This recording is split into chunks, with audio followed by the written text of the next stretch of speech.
All right, what's good, everybody? What's good? What's good? What's good? What's good, man? All right, a couple more breakdowns, man. I'm trying to get through this, man. I'm trying to get through them all. Wanted to be done by today, but it's just been so much drama with this card, man. This great card that we have.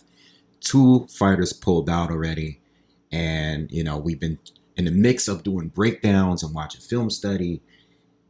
Two of the fights are off. Okay, Joseph Parker will now be facing Martin Bakole because Daniel Dubois Triple D is sick, and Shakur Stevenson is going to be fighting Josh Padley instead of fighting Floyd Schofield. All right, so I'm gonna have to find some time tomorrow, probably morning, to do some sort of a breakdown. At least probably after the weigh-in, because when it comes to the weigh-in tomorrow, especially for Martin Bakole, I'm just going to see how he looks, see how in shape he is. You know what I mean? It might really not matter, but I just do want to see. Okay, so I'm trying to get these breakdowns out of the way, and now we're at Carlos Adames against Hamzah Sheeraz. This is going to be for the WBC middleweight title. Okay, so this is a title fight. Hamzah is only 25 years old. Okay, 21 wins with 17 knockouts. All right, no losses, no draws. All right, very tall. He's 6'3" at the weight. He's very, very tall at the weight. All right, longer reach and all that. And then you have Carlos Adames, 24 wins with 18 knockouts. Only one loss. It's been some years since that loss, back down at 154. And he has no draws. Okay, he's 30 years old, Dominican fighter. All right. This is the fight that I think I'm going against the grain for. I'm going against the grain.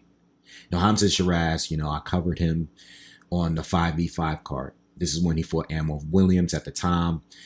There wasn't really much to really look at, when it came to Hamzah as far as resume. He beat, Bradley Ski.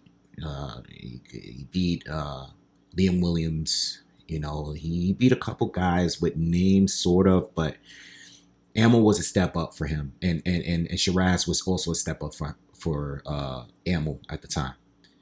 Now, comparing Ammo to Carlos Adames, I think Carlos Adames is far better. Okay, they both have power, but Carlos is a better boxer. He's more fundamentally sound. He's a better technical fighter. He's a better defender, and he's more versatile. He's a switch hitter, and he's just got a better resume. You know what I mean? He's not just champ for a reason. He's fought a lot more guys down at 154 and 160. So this is a true test for Hamzah, and it's a very, very dangerous fight. Hamzah being 6'3", he fights tall though. All right, he's not a guy that is the taller guy that's like bending the knees to be eye to eye with his opponent. He fights very tall. He's very he's straight up.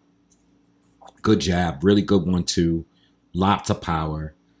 Some angles. I've seen some fights where he's given us some angles and stuff, but mostly a 1-2 fighter. But with his backhand, he can throw punches unexpectedly. When I say that, like I was watching the Ammo fight, I was rewatching it a little bit, and he dropped Ammo at some point in that fight with a backhand right hook, and it was from an odd position, but he was able to catch him as Ammo was coming in.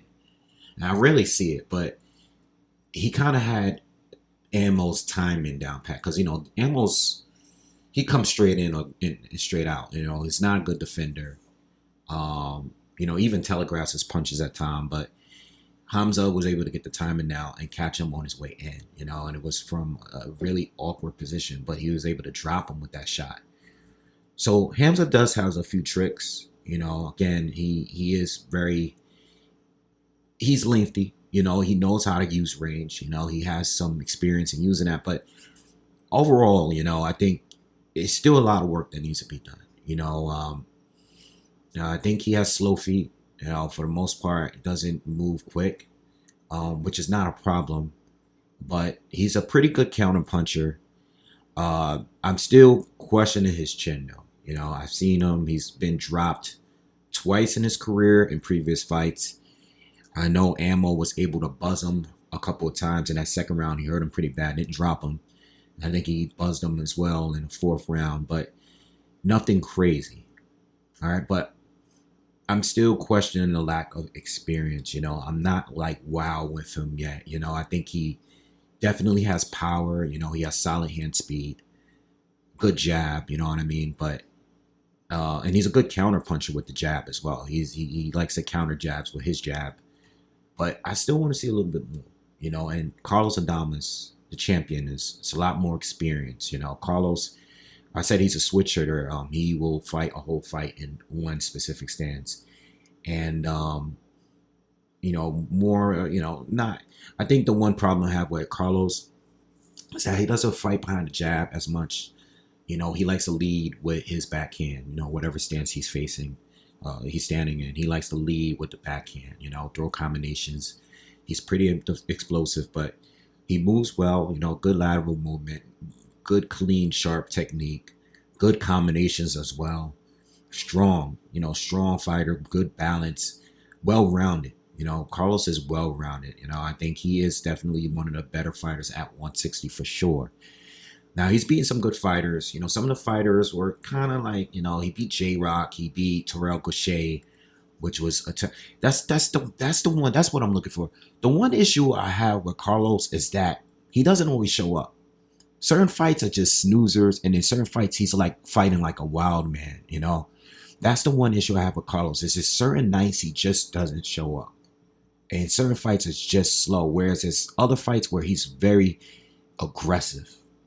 I guess it really depends on the opponent, maybe, but I don't know. It's Carlos is like certain nights he's like on point, like boom, like when he fought Montiel, the way he just destroyed him in that fight, it was like wow, you know what I mean? Because Jamal Charlo really couldn't do anything with that guy. Went the distance with that guy. So with that being said, like I think that's the one issue I have with Carlos. It's like he's good. But there's certain fights where he's just like not that good, where it's just like he's falling asleep and there's nothing happening. I think the Terrell Gaucher was one of his most recent fights. That was like a boring fight, really, really boring fight. One of the most boring fights of the year at that time. So, but as far as I think this is gonna go, and I didn't want to hold you guys long because it's been a long week of making content. The way I look at this fight is, it really depends on what stance Adames is fighting. And what I mean by that is I think him fighting as a southpaw, I think that's his dominant position. I think he's, I seen him fight Montiel. I seen him fight Derenchenko. I seen him fight Julian J. Rock Williams. I seen him fight a few fights where he looked way better as a southpaw. I like him as a southpaw. I think he throws a more powerful left hand than a right hand. And it's just, seeing Ammo hurt Hamzah, I can see Carlos doing it in a better fashion. And this is why I'm picking him to win by stoppage. I think he's going to pull off the upset. I also think he should fight as a southpaw, being that he won't have to focus on Hamzah's jab as much. Not saying his jab is not going to be there, but I think if he fights orthodox, he will have to be more concerned about Hamzah's jab. I think both of them having their lead hands together, there'll be a little bit more fencing in there. And if Hamzah, if Adames is able to, change levels and come around with that looping left hand, I think that's the way to go. I think that's the money shot for him. And if Ammo can touch his chin, I think Carlos Adames can too. And I think it really depends. I'm hoping I'm hoping, like I'm not rooting for Hamzah or to lose or anything because I like him, but based on a bet, I would hope that he fights as a southpaw because he's a much better southpaw and he's more aggressive, and he's gonna be letting his hands go, but in a better fashion than we saw from Ammo. Much more difficult fight for Hamzah than Ammo Williams. Okay. Against a more seasoned guy. So I got Carlos stopping Hamzah. No particular part of the fight, just straight up. I think at some point Carlos is going to rock him. And I think he's going to rock him early. It might be early because I think Carlos needs to put it on early You know, because with time, I think Hamzah gets better. All right, I think with time, Hamzah is gonna figure out, you know, just like he did against M. I think he's to get better with time. But I think Carlos is going to win this fight, and I think he's going to knock him out. I think this plus 360 with Carlos winning by knockout. I think that's going to be my bet. I'm not betting anything to the day of the fight, just in case somebody else gets sick and pull out a fight. All right, so that's my pick. Make sure you guys subscribe to the channel. I'm out. Peace.